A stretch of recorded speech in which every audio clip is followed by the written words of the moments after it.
Hey guys, Short Midget here. So got a new handgun to do a video on. So this thing is a Ruger 5.7. Now this is the Pro version. The only difference between the Pro and the regular is the Pro has no manual safety. Not sure why they call it that. It should just be without safety, because the only difference is the manual safety. So this box is what it comes in. Now, when you do put attachments on it, it kind of becomes useless because it doesn't fit in here anymore. So that's why I'm not using it. You could repurpose this. You could take this out and maybe get a foam pad in here and just carry something else.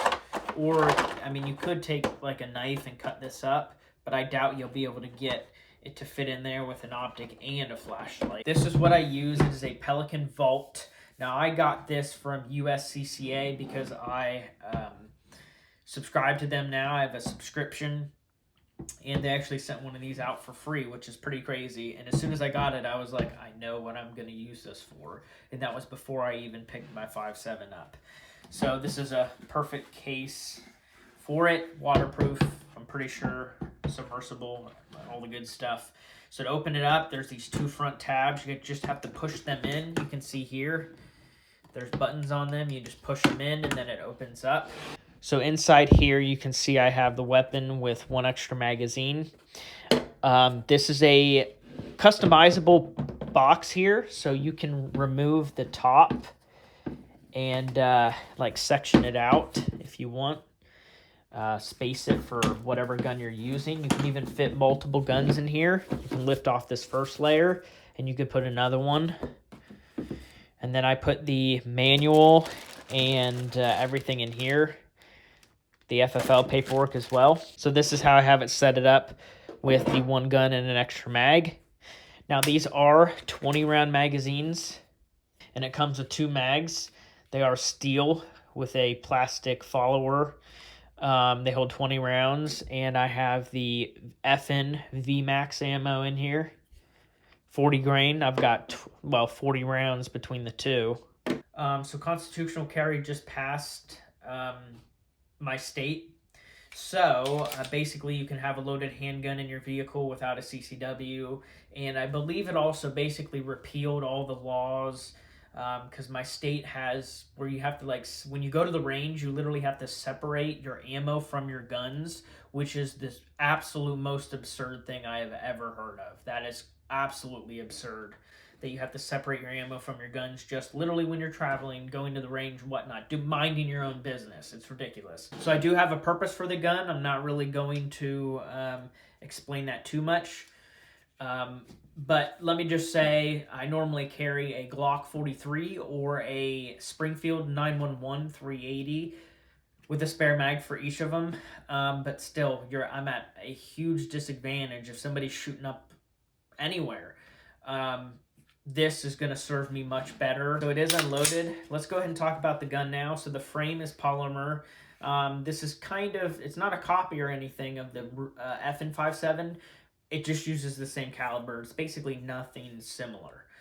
But except for the polymer frame. It doesn't have a plastic slide though. So polymer frame, the magazine catch is reversible. The slide lock is only on the left side. It is very stiff as well. When it locks back and you have an empty mag in here, you have to use like both thumbs to send the slide home. So it's easier just to power stroke it. There is a takedown lever on this side. You have to push it from this side. Kind of a different takedown. It basically, you'll push this in and turn it, and then the slide goes forward like, I don't know, 1/4 of an inch, and then pops off completely. It doesn't slide off. On the front here, it does have a Picatinny, so I do have a nightstick. It is 850 lumens. I have a Surefire that's 1,000. I didn't quite want that bright. They also make a 300 lumen Streamlight. That's too little power for me, so I kind of just found the nightstick. It was only $100. Thought 850, that's pretty good.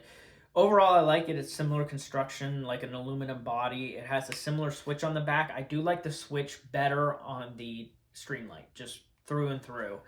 This one is a little, I even added some oil to it and like pushed it in a lot to break it in. It's tight. It's very tight, the plastic. so it's not too smooth of a switch. That is my one complaint. Number two on the flashlight is that it's not quite as programmable as the Streamlight. So basically, when I go to fire the gun, I turn it on, I push it down. If I like double tap it, it'll go into strobe. Like that. So whereas with my TLR, I can just spam it and it'll keep flashing on and off. Can't just have momentary on, which does suck. I haven't been able to find out how to program it, and I did read the manual for it.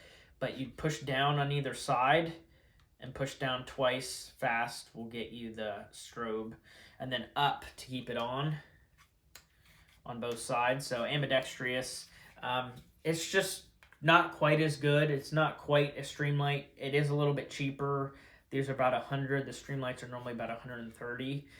Two CR123A batteries in there. Comes with really good ones too. They're like lithium ion.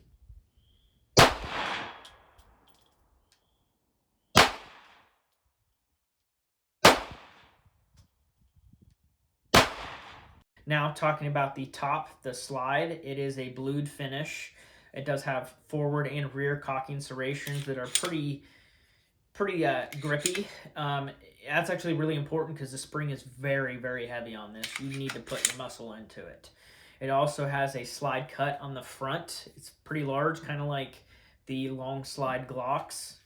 It has a front fiber optic sight and a back blacked out adjustable one. I don't really like just blacked out sights. They are fully adjustable though, like this back one you can go left, right, up, and down. So really easy to get sighted in. Good sights out of the box, honestly. I opted for a red dot, so you have to buy the mount. I have heard of these stripping, so they're not the best quality in terms of the threads on the mount. So just know that. Be careful. When you tighten them down, don't plan on taking this optic off and on, off and on.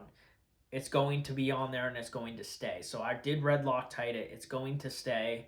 And it seems to mount on there great. It's been solid, 150 rounds through the gun, hasn't moved or shifted. I'm taking it out again this weekend so you can see footage of it firing and everything.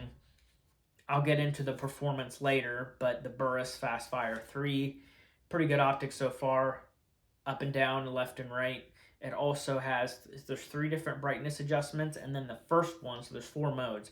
The first one is automatic brightness adjustment. It'll change its brightness depending on your surroundings, which is really, really cool, and it actually works. For instance, if you're like in your basement, lights off during the daytime, but still dark, or in any room in your house and it's dark, you got the shade shut, it'll be a smaller dot. But then if you have to shoot out your window or whatever, or you go outside, the brightness turns up really quick automatically so that you can see it on a brighter day. That setting I actually like. And then it has the brightest setting, medium, and low. So it has 3 settings, brightness settings, or the automatic. I actually opt for the automatic. So for some reason I skipped this earlier. It is a 5-inch barrel, so it is getting pretty decent velocity out of it. It's considered a full-size gun. This thing recoils so little. The way I would describe it is like a 380 in a full-size gun. Like, this is just very, very low recoil. I was shooting the American Eagle Federal 40 grain FMJ. So this stuff is kind of lighter loaded 5.7. This is just range target ammo. It's doing about 1,600, maybe up to 1,700 feet per second out of a 5-inch. What I'm going to carry in the gun is the VMAX FN ammo, which is the blue tip. This stuff is running about 1,800 to 1,900 feet per second out of this 5-inch. So it's about 150 to 200 FPS hotter than this stuff. Overall, 5.7 does seem to do pretty good. The reason why I wanted to go with it is because, again, flat shooting, longer range. You can bench rest a 9mm with like a red dot and a long barrel like this, and get shots at 100, 150, but you are going to be dealing with bullet drop.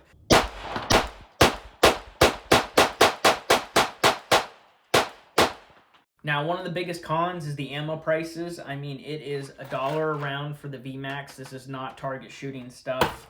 And then there's the American Eagle is the cheapest, about 80 cents a round. So that's what I've been paying. This gun is not going to be shot all that much. It's going to be put away. It's going to serve its purpose, and every now and again I will pull it out. to go to the range with it, because it really is fun to shoot, very light recoil. If this stuff was 50 cents a round, I'd be shooting this a lot, like as much as 5.56s. I pay about that for a good brass green tip, 5.56. So if I could get this stuff for 50 cents a round, I'd be so happy. So the trigger pull, like I said earlier, I'm not too crazy about. It's got quite a bit of take up there, and then it's like 2 stage. See, there's like that stage, and then the next one is where it will actually fire. Racket, and the reset is far forward, right there. See, there's like that 2 stage. And then the long reset. It's kind of spongy. And if you notice in here, you can actually see it is a pre-cocked hammer, internal hammer, I believe is what they call this system. So you can see that's like the first stage there is the hammer being pulled back and then finally released. So that is very interesting. And then you can see it in there again. Trigger resets, and then there's that first stage right there, then it fires. So definitely a weird trigger system, like a hybrid type deal. It's decent, but it definitely could be better. And as you can see, there's the red dot. It looks a lot bigger than it really is. And there's the gun up close. It's like a gunmetal gray slide with the black frame. I think it looks fantastic. And then there's markings, Ruger, Prescott, Arizona. The barrel is round. That is kind of something. It's interesting. I believe the FN is like that as well. Most barrels are squared.